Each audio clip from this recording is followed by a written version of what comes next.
Alright everybody, well, level 3. Nice. Alright, music is still brought to you by Going Quantum. Yeah, I just finished that last game I played for level 2, and, you know, still playing, so whatever. So yeah, so level 3. Only took me about an hour. Awesome. So, RP, what is that? Whenever you get your account to level 3, you get 400 RP. Now then, oh, and you also get a new rune slot, new mastery. You always get a new rune. You always get a new rune and a new mastery every single time you level, all the way up to level 30. You don't get anything past that because level 30 is the max level. And oh yes, teamwork. When a game ends, you have the ability to honor your teammates. It's a little green icon next to their names. I'll show it in a video later on or something. Anyways, when there's 4 different achievements you can give your allies, like honors, right? And giving those will it'll allow the person you're giving it to have this ribbon. And a ribbon just states, oh, I have a lot of teamwork, I have a lot of helpful, I have a lot of leaderness, yada yada, right? Now you can also give one to your enemies. And to your enemies, you can give honorable opponent.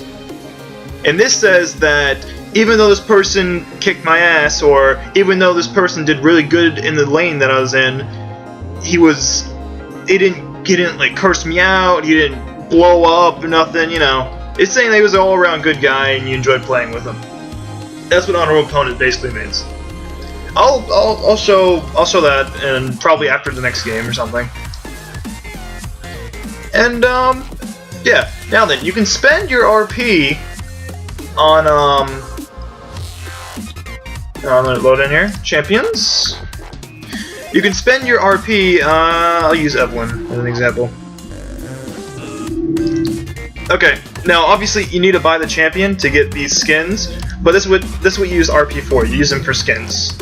It's just to show off, like, hey, look, I got RP. Whoop-de-doop-de-doo, I got a skin. Now, normally this costs money, but since you have since you're new to the game and you get to level 3, the game says, all right, you leveled a little bit. We're gonna give you some RP. Have fun. So, yeah, that's how RP works. Normally, I think it's like $1.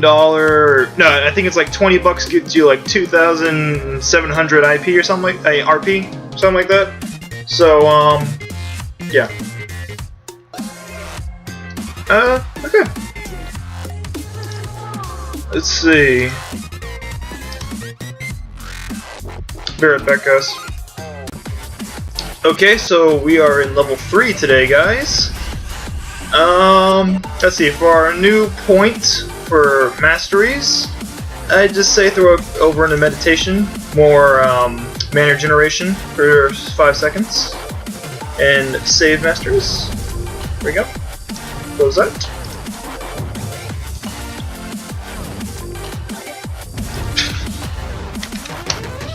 Alright, now then, today we will be talking about, let me think. Today we're going to be talking about the different types of damages for characters, and, how they affect the spells that the characters have.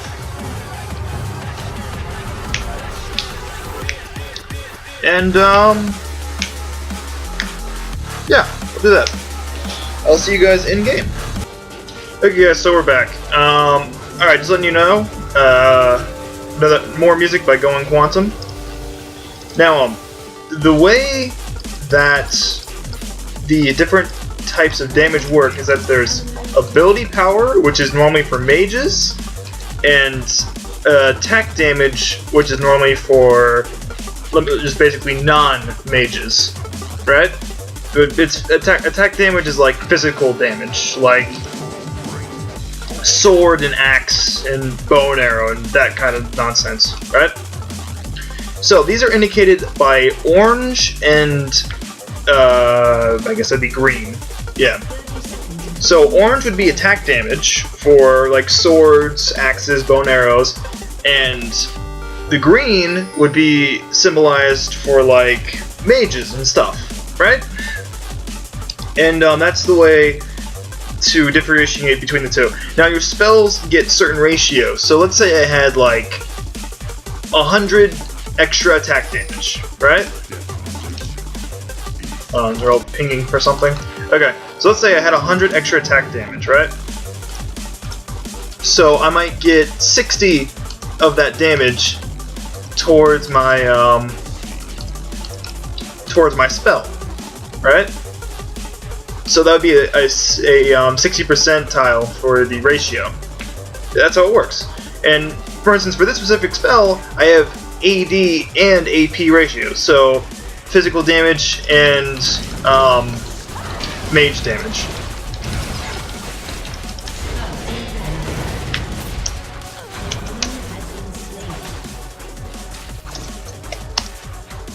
And I died.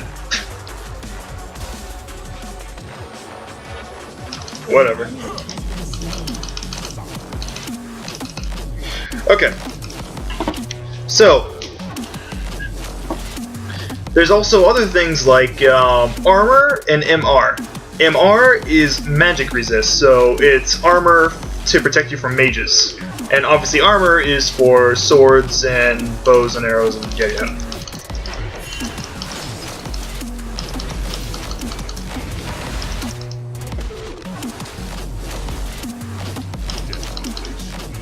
What the hell are they doing in my lane?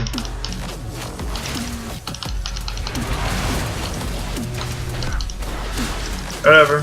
You will be in my lane and shit. Oh my god, I have no health. Jeez. Almost died right there. Would not have been good.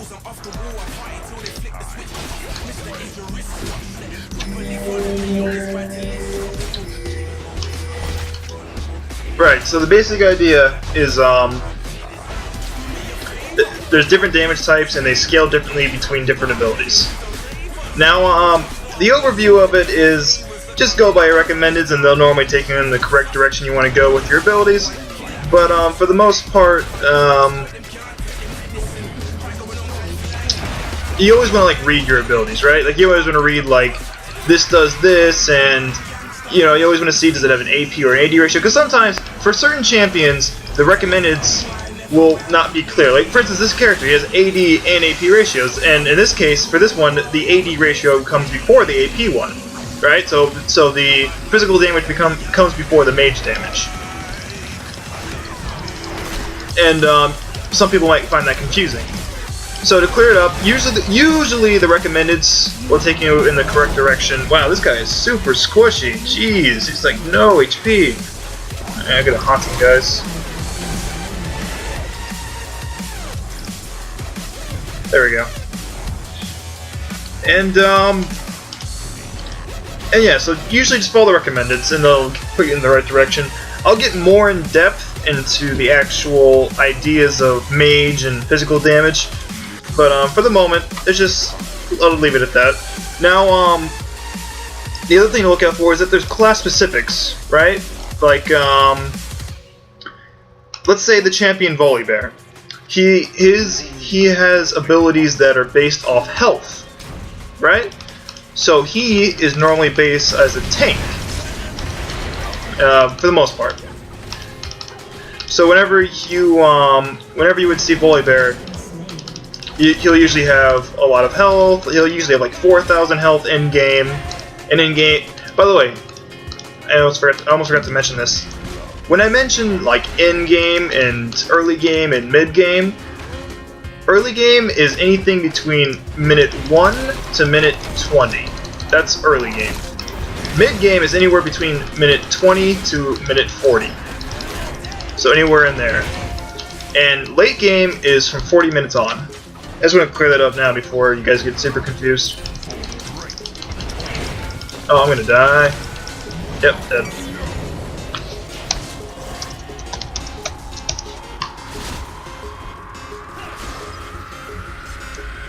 Okay. I'm sure you're all very confused, so I'll try to make this simpler. try not to confuse you too much. Let's see. What else can I talk about?